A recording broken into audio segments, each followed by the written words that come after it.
The world's most famous beggar made his way to Canada. That's beggar, by the way, Begger. Yeah, he made his way up to the great white north in order to rattle his cup around just a little bit more, and I think he drummed up something like $500 million.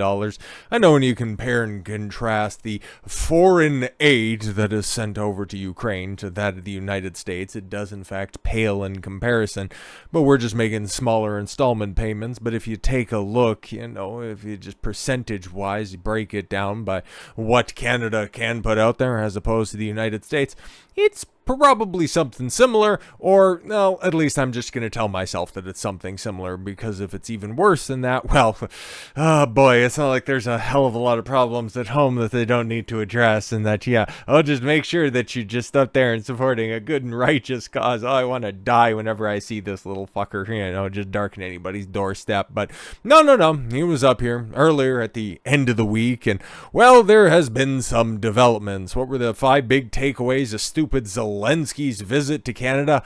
Yeah, I don't know, he got a whole bunch of money. Okay, basically a chance to meet the Prime Minister face to face, or face to chest, or, well, who knows, they're probably the same height when they're both on their knees, don't really care either way. Yeah, and he addressed the House of Commons looking like just an it's like, bro, you've gotten how close to how many billions of dollars of aid from Europe, the United States, well, actually, all of North America. The best you could do is just swing by the Army and Navy to pick up new fatigues. Bro, you're not fighting a war. You're just sending your own people out there in order to shed blood on your behalf.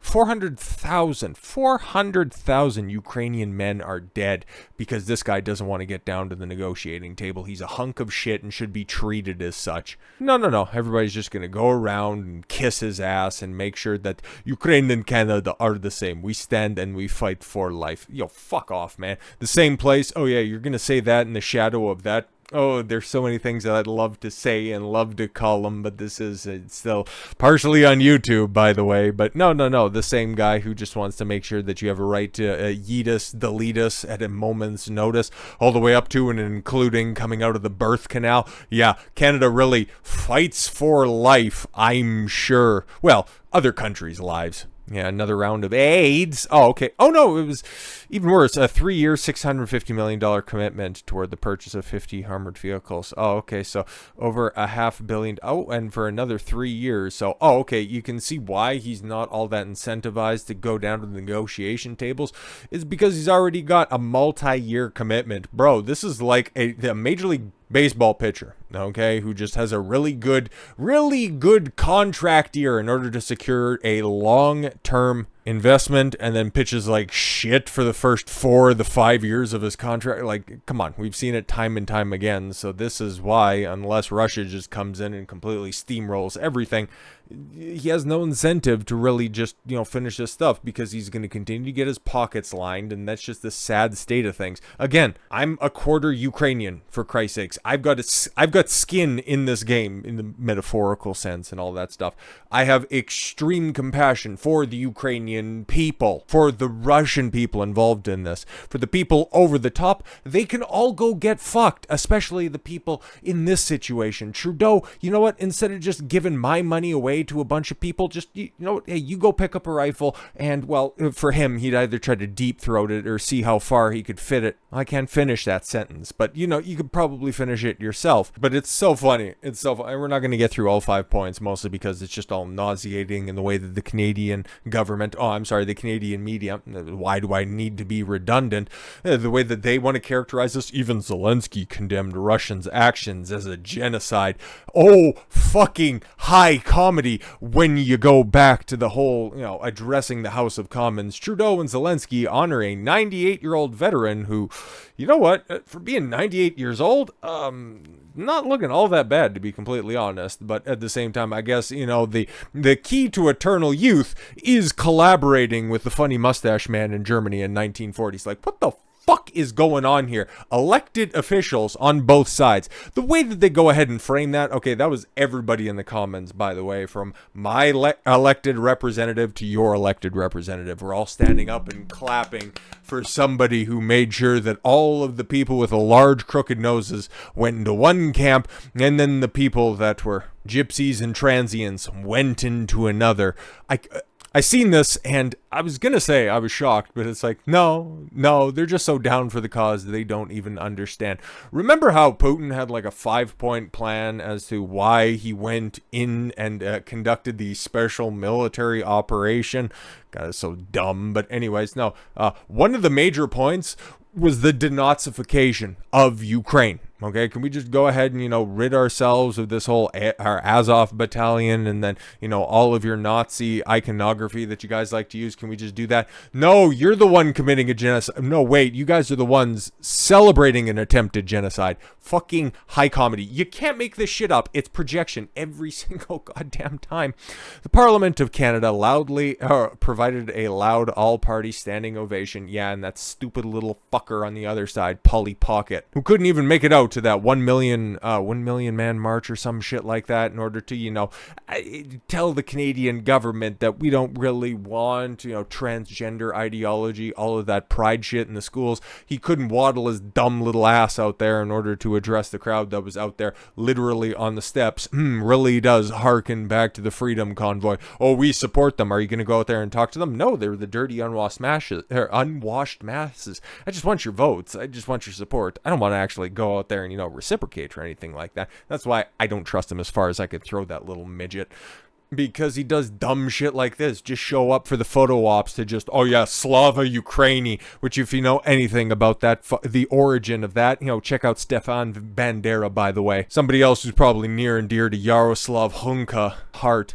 A 98-year-old who served with the Nazi Waffen-SS during the Second World War. You can't make this shit up. And if you think that it's total fucking cap, shout out to Viva Fry once again, a guy who, knew it all well and good. And I tried to pull up this specific article, but the good old AP, they make sure, hey, if they have any corrections that they need to make on an article, they'll go ahead and retroactively do it, and removing any sort of mention to that. So fucking hilarious. But yeah, no, here's, the 14 Waffen Grenadier Division, the SS.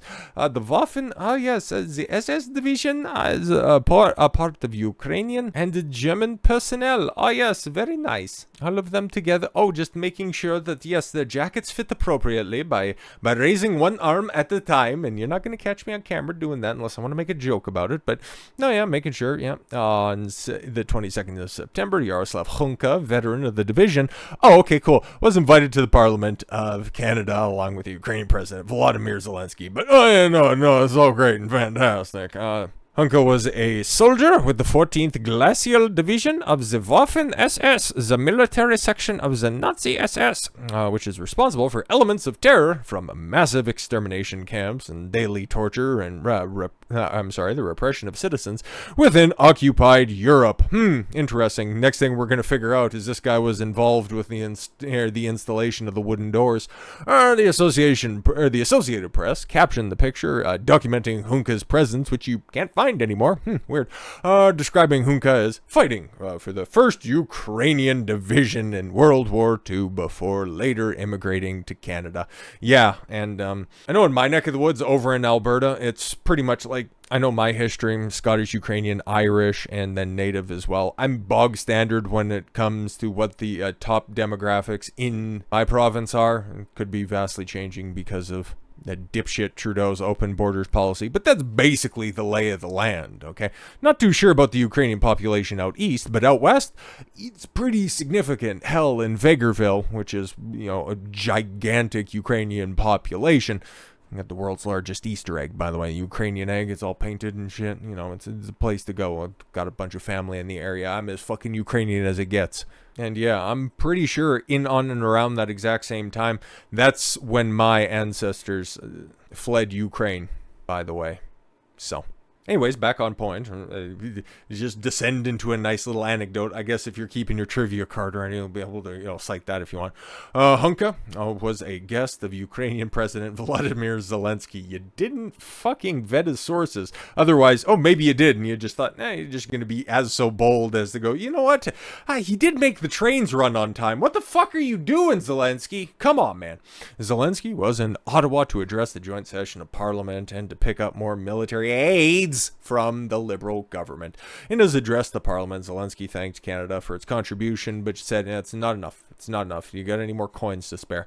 That the war with Russia and suggested Canadians have always been on the bright side of history. Yeah, whatever, man. But obviously, this ended up ruffling some feathers, and, well, probably for pretty good reason. It's not often where you get a first world nation, somewhere that purports to be a liberal democracy, openly cheering Nazism, but the Liberal government has done fucking weirder things, by the way. But, of course, dem boys ain't that fucking happy. A Jewish group demands apology after MPs honored a man who fought for Nazis. I wish that was hyperbole. That is 1000% fact. Fucking Canada, man. You're a super embarrassing place. Several Jewish advocacy groups, organizations condemned members of parliament on Sunday. Did you try to get that one canceled? I wonder what the pressure was like, to compare and contrast anything that we've seen recently with the ADL. I don't know if they chimed in on this. There's no real, gonna make a joke. Yeah, fuck it. If there were any real, shekels to chase on this one, they could do a shakedown of the government, but I don't really know. During the Ukrainian President Volodymyr Zelensky's address, yes, on Ottawa on Friday, MPs honored a 98-year-old Nazi collaborator. Hunka was invited by Speaker Anthony Rota, who introduced him. I am very proud to say that he is from North Bay and from my riding in Nisping, whatever, just a bunch of native names. The Ontario MP said, he is a Ukrainian hero, a Canadian hero, and we thank him for all his service. I'm sure. MPs cheered. Zelensky raised his fist, I'm sure at a 45-degree angle, and to acknowledge Hunka saluted from the gallery during two separate standing ovations. They give him two. Unbelievable. Yeah, as we've been through all of that. Friends of the Simon Wiesenthal Center for Holocaust Studies issued a statement Sunday in the division saying the division was responsible for the mass murder of innocent civilians with the level of brutality and violence that is unimaginable. Surprised they didn't work in systematic. They love to run with that one. An apology is owed to every Holocaust survivor and veteran of the Second World War who fought the Nazis, and an explanation must be provided as to how this individual entered the hallowed halls of the Canadian Parliament and received the recognition of the Speaker of the House and the standing ovation. Well, he fought in the World War, as a veteran, and he is a citizen of Canada, as far as we know. Probably he's not a citizen of Argentina, but whatever. Rota released a statement late Sunday afternoon, vociferously apologizing. So we at least know that the Speaker of the House is Canadian. Apologizes for honoring a 98-year-old Nazi. What the fuck, man? Holy shit. Canada is such a goddamn embarrassment. But man, okay, so the Nazis were kind of like the villains of World War II. They were trying to take over all of Europe. If Hitler wasn't such an idiot and wanted to go into Russia, he probably would have taken over Europe, and it would have been, just a matter of time before he crossed the Atlantic, or he would have continued his conquest into Russia, but of course he was being an overzealous, methed-out retard. I know, I'm not a part of the camp that, revises Hitler as just being a misunderstood villain. I'm not going to try to do a live-action Disney adaptation of his life. No. Hitler was a moron and deserved the fate that he got. He was getting way too overzealous, fighting on too many fucking fronts, and focusing way too much on, meeting that 6 million quota that he had in his head. So yeah, if somebody was fighting on their behalf, collaborating with the Nazis in general during World War II, you were everybody's enemy. But the way that they phrase this, because of course, man, you have to capitulate to one side, and one side in particular, I particularly want to extend my deepest apologies to the Jewish communities in Canada and around the world. Yeah, of course, a hyper minority. You need to go ahead and specifically focus on them, because that's all World War II is all about. Jesus fucking Christ. You embarrassed all of Canada. Jews most affected. Yeah, we got it. We got it. So with all that said, thank you all very much for the gift of your time. I've been Don Consuelo. I want you to follow your gut and get after it. Take care, everyone.